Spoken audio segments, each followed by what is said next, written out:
And you already briefly mentioned it, but there is difference that economists typically make, right?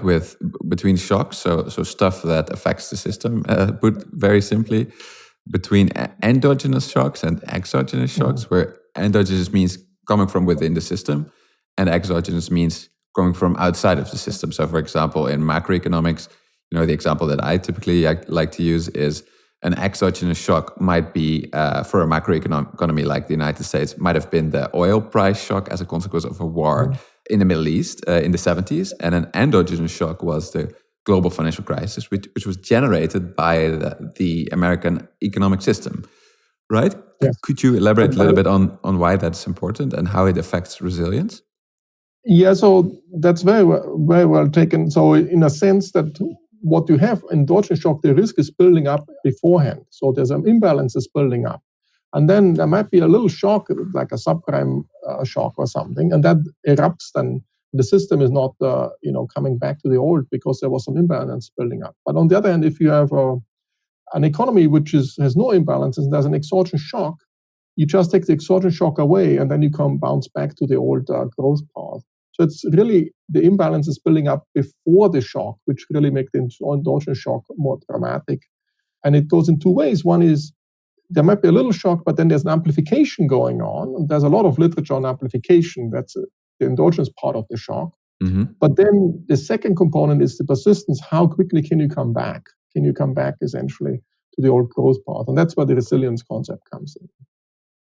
Yeah. And related to this was also some of the first things that came to mind when I read your work about it, is there's this concept from Minsky, and that's about financial stability, which basically says financial stability itself is destabilizing. Now, Yes. I know that financial stability is a little bit different than resilience, but I could imagine, and I wonder what you think about this, could resilience also be making the society more fragile? Or am I now mixing up the concepts?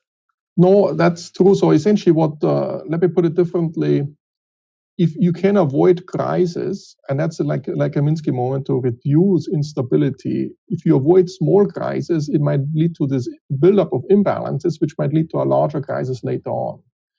And so being exposed occasionally to small crises, knowing how to react to small crises, actually helps you to overcome a larger crisis later on as well. So calming everything down at any cost, making sure there's nothing, going on in terms of crisis might actually be a bad thing ultimately. So it's a little bit like if you think about the human immune system. If I raise kids in a very sterile environment, then it is probably the case that the kids, when they are hit by a bacteria or some virus later on, they will be really hit very hard. But if they are raised in a less sterile environment, then they have a little bit sickness, a runny nose here and there.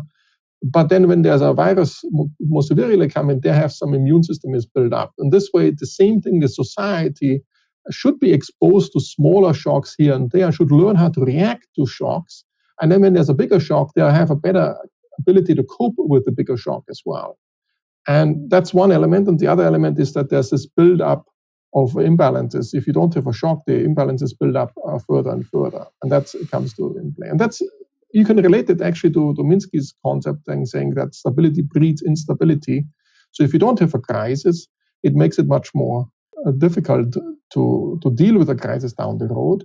Here, what I would argue is that also much more difficult to bounce back. So it's on top, there's this amplification going on, a much more dramatic amplification, and it takes also longer to come back. Right. Yeah. Okay. I think that's clear, and it's definitely an interesting concept.